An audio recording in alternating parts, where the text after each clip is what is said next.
You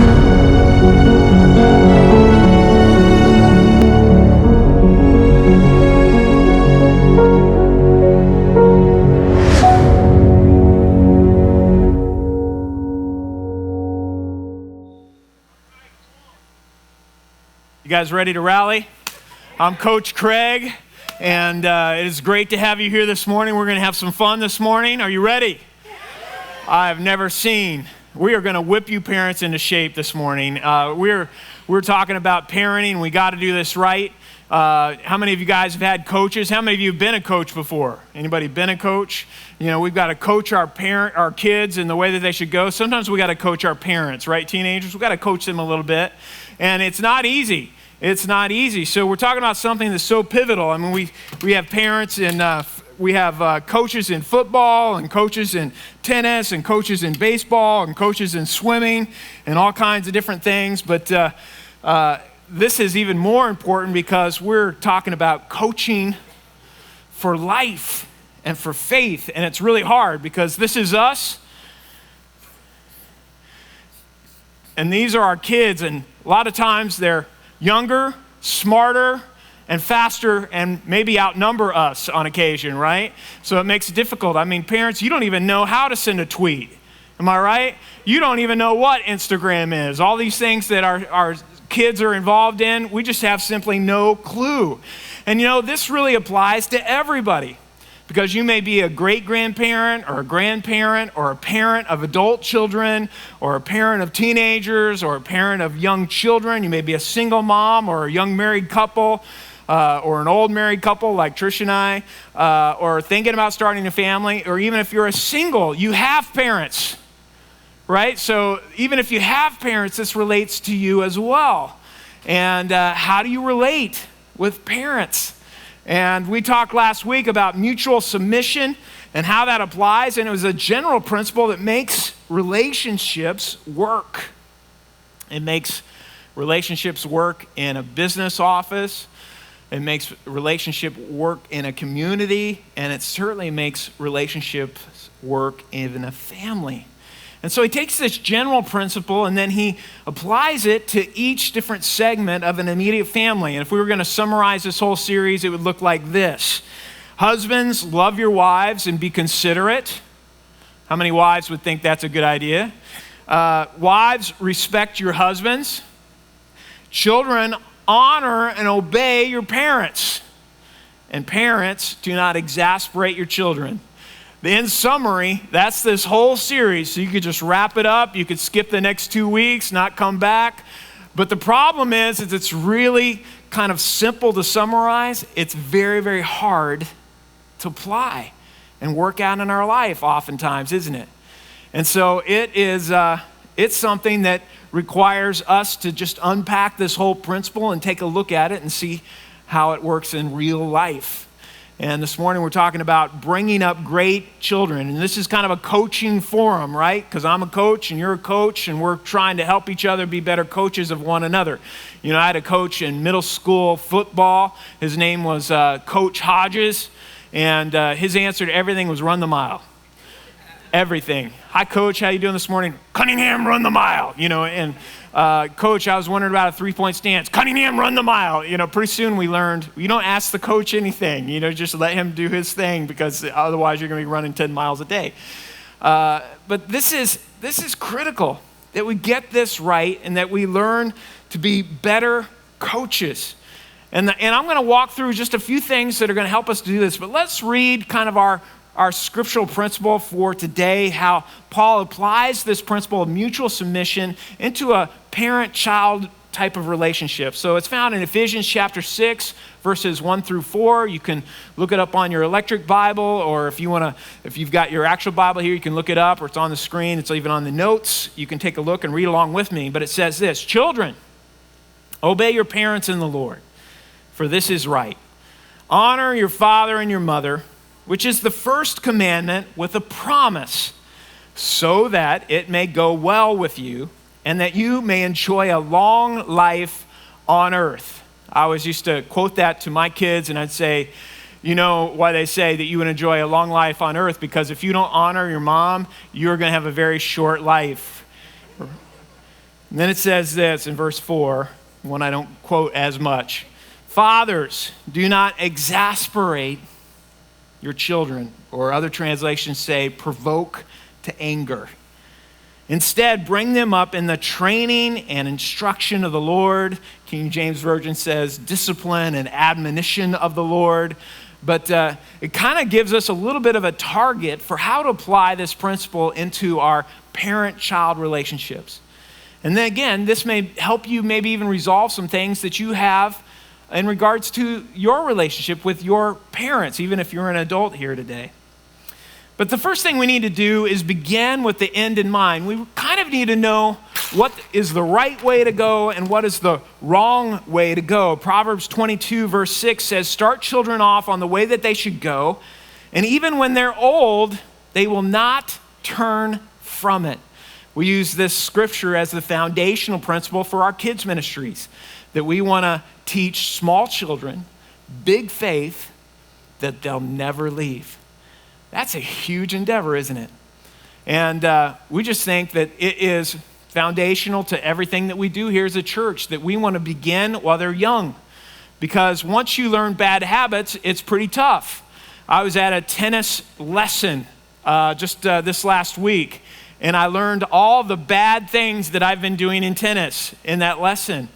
It's much, much easier to teach the right lesson at the beginning rather than it is to unlearn something that you've been implementing, a behavior that you've had all along the way, right?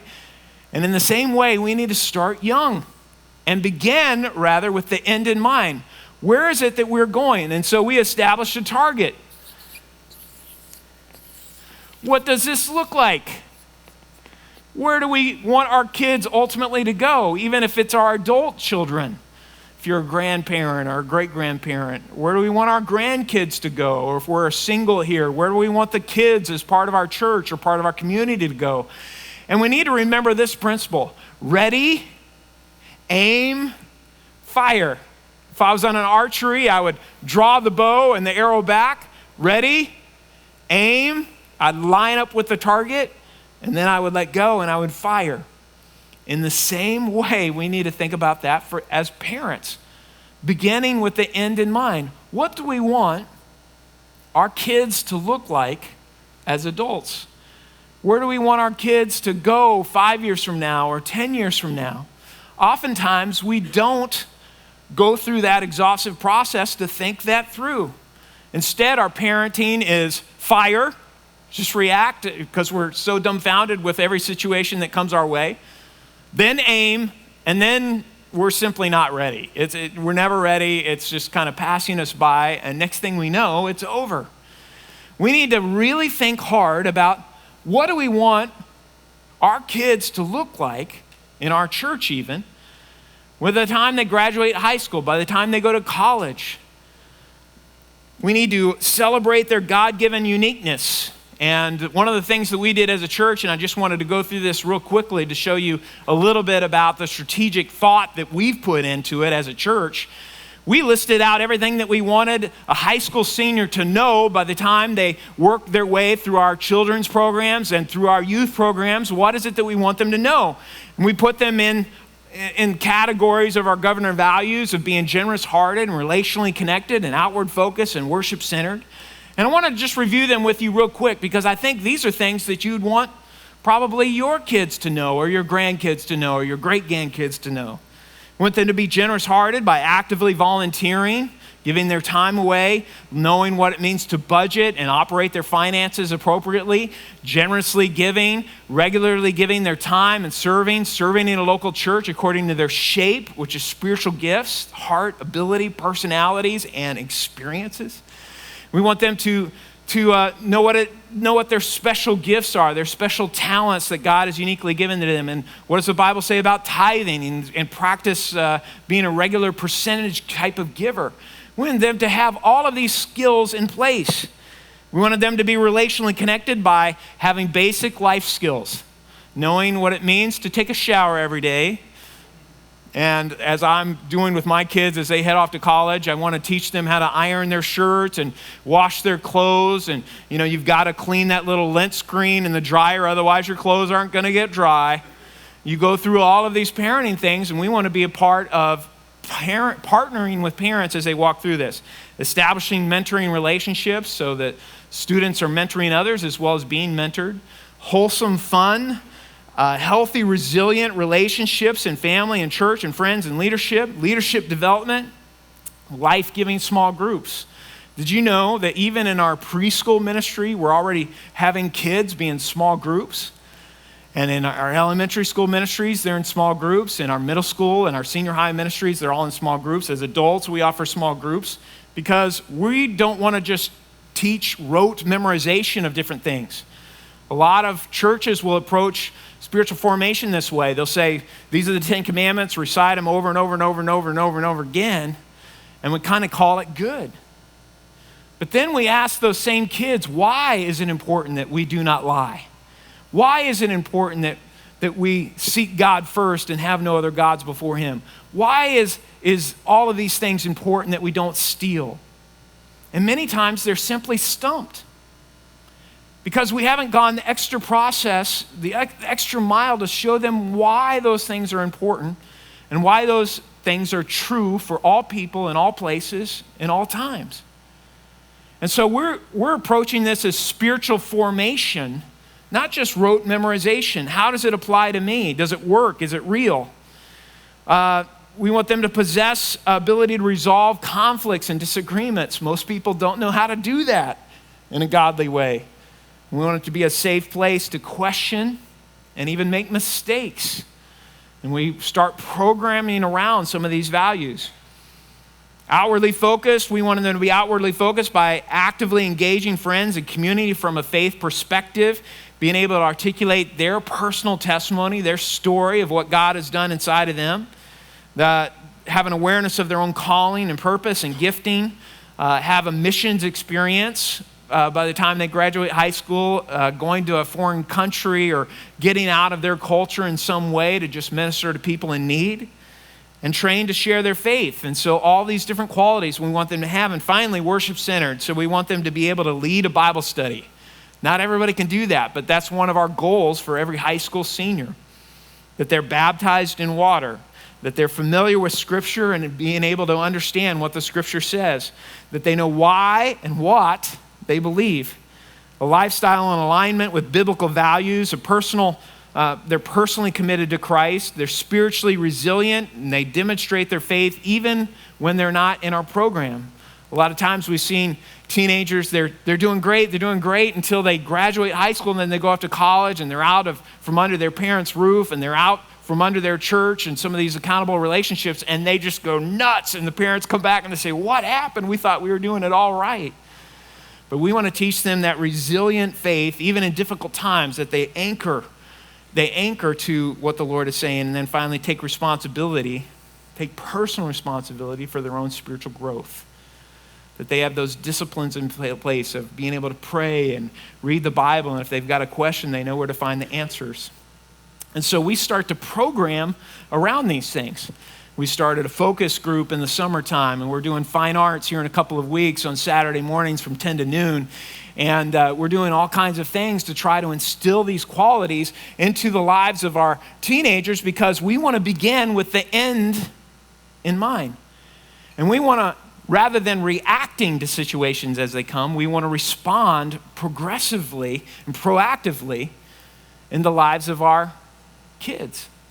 And in the same way, if you're going to coach your kids, you've got to begin with the end in mind. I had a basketball coach at Missouri State University came and spoke for me one time, and he had written goal that he wanted to win the national championship. And he said, people who don't write down their goals, most likely they don't achieve their goals. And so he encouraged writing down their goals. What would it look like if you begin to write down what you want your kids to look like as adults? Who are they going to marry? How are they going to act as parents? Are they going to go to church every week? Is spirituality and faith going to be a big part of their life? And what if you begin to work back right now, whatever stage of life you're in, even if you have adult children, and said, you know what, I'm going to begin to influence them that direction and begin with the end in mind. It's so important. Coaches who are teaching athletics or teaching how to hit different things, they'll teach you the right way. The good ones will. And they'll teach you to win at whatever sport is involved. And we want our kids to win at life and train them appropriately.